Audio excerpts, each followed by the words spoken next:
In this video of Game of Theories, I'll introduce institutional theory. It is a theory to explain organizational behavior as a product of social process. To respond to external pressures, organizations rely on the social process in which structures, rules, norms, and routines become established as authoritative guidelines of organizational behavior. Institutional theory emphasizes conformity and legitimacy. One of the main arguments in institutional theory is that all organizations in the same field become the same over time. According to institutional theory, the impact of leaders can be very limited. Leaders and administrators come and go, but organizations remain the same. When you hear people say, "We do it because others have already done it or are doing it," you can explain it by applying institutional theory.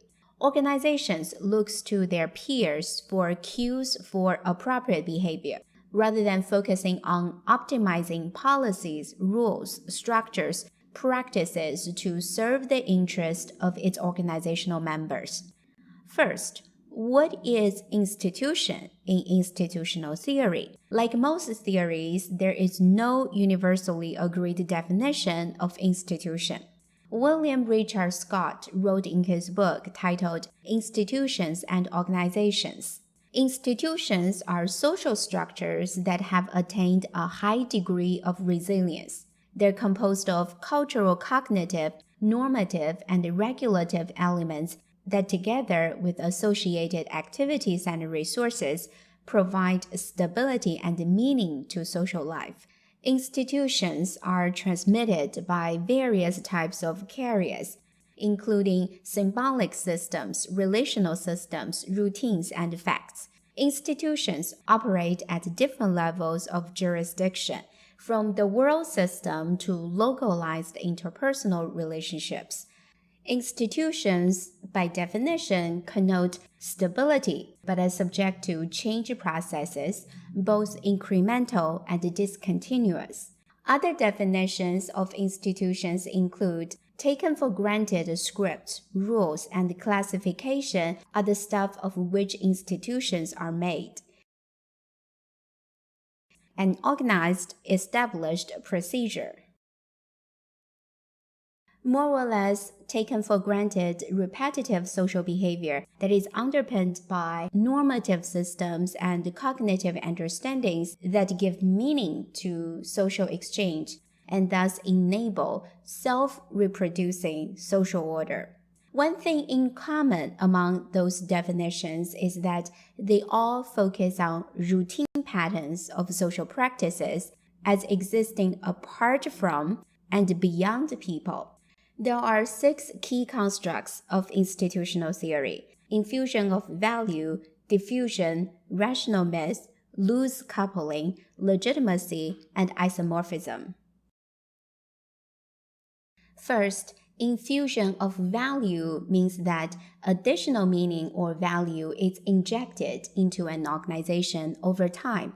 Institutionalization is the process by which routine tasks, organizational structure, roles, or positions acquire meaning or value that extends beyond the organization's original purpose. The organization's survival comes at the expense of its original purpose. Second, new practices are adopted in an organization, not because they improve effectiveness or efficiency, but because they are consistent with subjective interpretations of conformity to shared value in a broader social environment.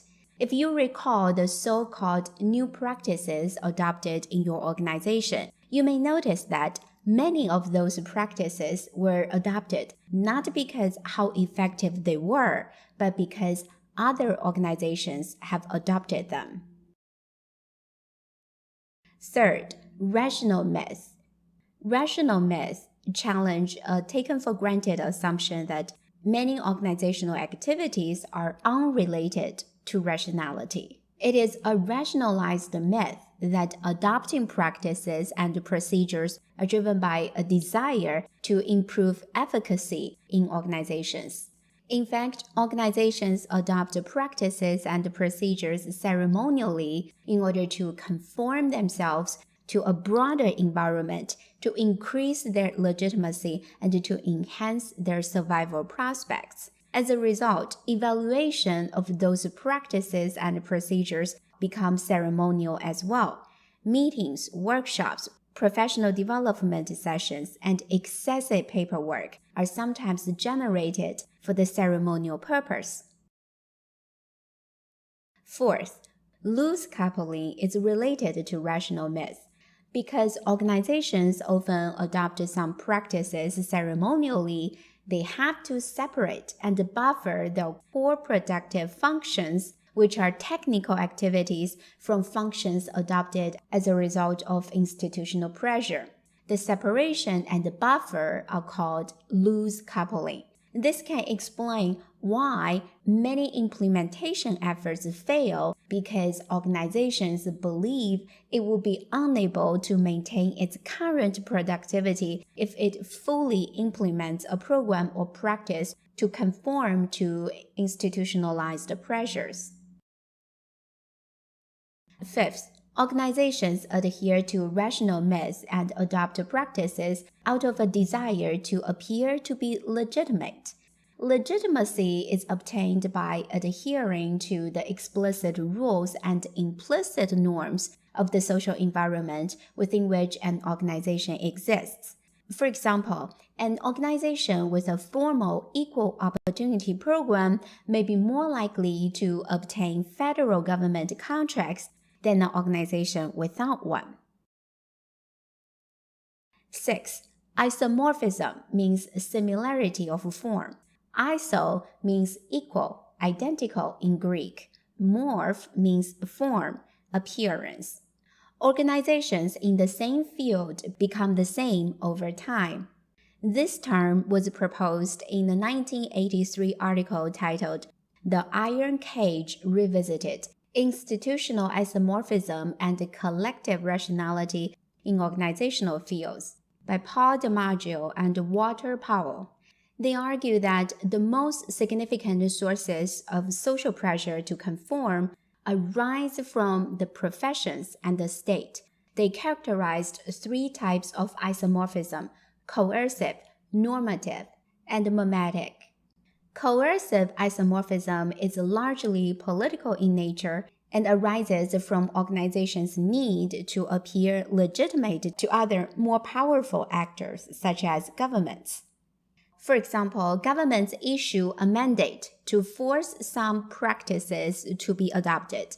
Public schools' participation rate of state standardized testing is required by government to be at least 95%.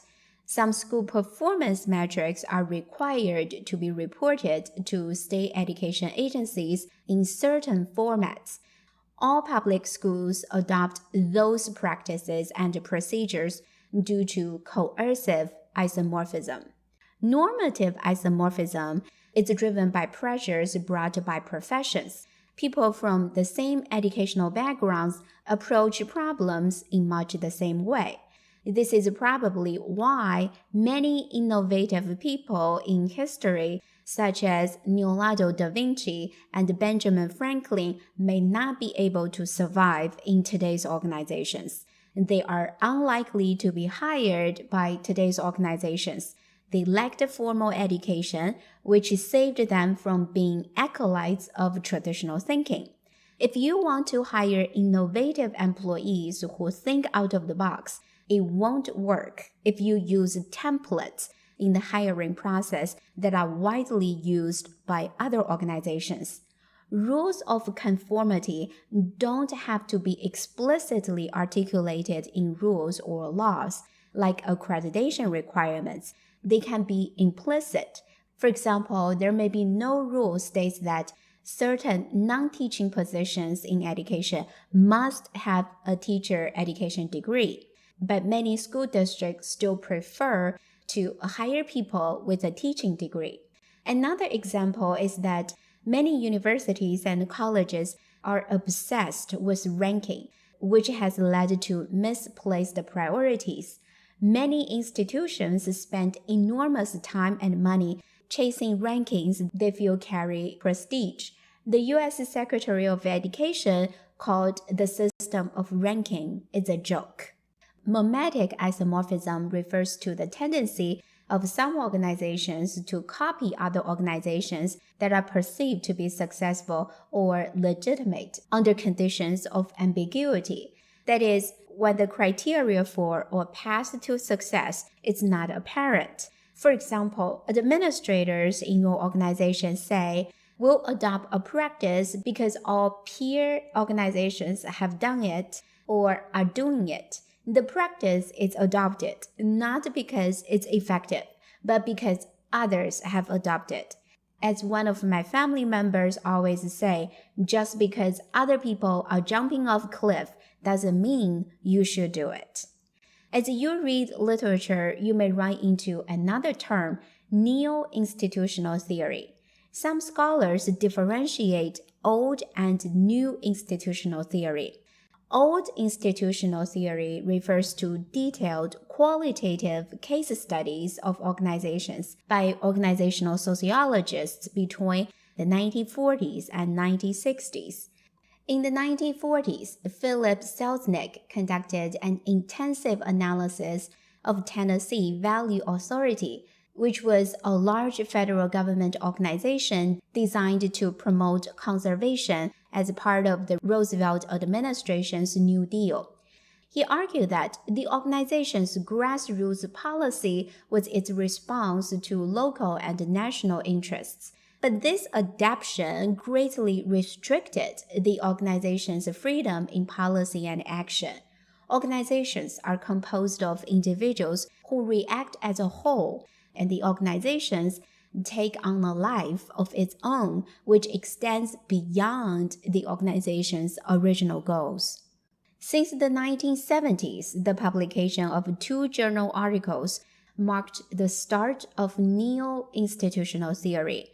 One was a 1977 article titled Institutionalized Organization, Formal Structure as Myth and Ceremony, published in the American Journal of Sociology. The other article was titled The Iron Cage Revisited, Institutional Isomorphism and Collective Rationality in Organizational Fields, published in the American Sociological Review in 1983. Neo-institutional theory captures a conceptual shift toward a view of institutions as collective cognitions, which over time constrain organizational behavior. Another difference between old institutional theory and neo-institutional theory is methodological approach. Studies using old institutional theory focused on processes inside individual organizations, whereas studies using neo-institutional theory focuses on processes across clusters of organizations that interacted frequently with one another. For example, you're interested in why school districts are so similar. Why do they adopt the same program or practice?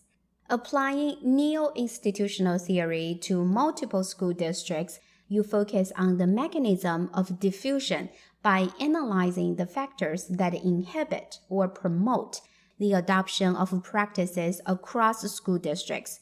You may identify key factors that facilitate or prevent diffusion, including government, for example, Department of Education, state education agencies, and local school boards, consultants, and interlocking networks of school administrators. Like all theories, neo-institutional theory is not perfect. Its main focus is on the macro level, and it doesn't take into account people's motivation for constructing, supporting, and disrupting institutions. It doesn't explain why some organizations stand out in their field and are resistant to adopt similar practices and structures in an effort to conform to their institutional environment. To find theoretical explanations, a new stream of research has been generated to focus on processes of institutional change. External events can facilitate change across organizations. For example, the COVID-19 pandemic made remote work more flexible. According to a report, about 25% of all professional jobs in North America will be remote by the end of 2020, and it's likely to continue to increase in 2023. Marginal members who are on the periphery of a field are less subject to conforming pressure and are more likely to resist to conformity and initiate change. Moreover, members who occupy bridging positions between different fields are likely to bring in new ideas and initiate changes. This is the idea in the theory of strength of weak ties and structural holes. If you want to know more about those theories, check out my earlier video on this topic. With this new stream of research, institutional theory has become less associated with notions of blind conformity and ceremonial adoption and more interested in understanding how organizations actively influence their institutional environment. Here is an example of applying institutional theory to explain organizational misconduct. The article is titled Rule Violation and Time to Enforcement in Weak Institutional Environments, a Good Faith Perspective, published in Journal of Management in 2022. In this article, researchers are interested in why misconduct in organizations is so difficult to detect. To explain this phenomenon, researchers applied institutional theory. According to the theory, organizations adopt standards or practices to gain or maintain legitimacy for resources and survival. Once standards or practices are adopted, it generates good faith, as people tend to believe that the organization is behaving in proper manner. However, organizations can conceal their nonconformity, deviations, or even violations to maintain the legitimate appearance. What's worse, external inspection may become ritualistic because substantial inspection violates the good faith logic. Some leaders may take calculating, manipulative, or even deceptive actions that violate rules. Techniques include blocking information sharing, compartmentalizing information, and creating crab mentality, which I'll discuss later. Meanwhile, culpable leaders may manipulate information by concealing their nonconformity so that their organization appear legitimate to auditors, inspectors, and regulators. We assume auditors, inspectors, and regulators would detect misconduct because that's their job. But auditors, inspectors, and regulators tend to have good faith in legitimate organizations. Their inspection may become ceremonial, which creates a weak enforcement environment that allows misconduct to flourish. From the good faith perspective, regulators are likely to fail in detecting misconduct in which organizations deviate from institutionalized policies, procedures, and norms. Also, cover-up of misconduct is often done by multiple leaders through collective concealment. A single leader may not have the ability to engage in major misconduct without the assistance of others in the organization. The collective concealment of leaders in different positions makes it more difficult to detect. For example, in the largest public school embezzlement in American history, superintendent and assistant superintendent stole $11 million from the school district. The superintendent was convicted of embezzling $2.2 million and sentenced to 4 to 12 years in prison. The assistant superintendent, who pled guilty to embezzling $4.3 million and testified against the superintendent, was sentenced to 3 to 9 years in prison. In the process of cover-up, since all leaders are in the same situation, it creates a crab mentality, which occurs when a group of individuals in a crisis pulls each other down if one attempts to escape. The crab mentality facilitates collective concealment, reducing the chance of misconduct revealed by any of the culpable leaders, making it difficult for regulators to detect. Moreover, when culpable leaders work together to conceal misconduct, they create a fear of retaliation, which makes it more difficult for other organizational members to blow the whistle and disclose the misconduct. This may explain why a large amount of misconduct goes undetected and unaddressed by regulators. Here are two examples of scandals reported by media. One is the embezzlement case, which was the true story in the movie Bad Education. Another is Atlanta Public Schools cheating scandal.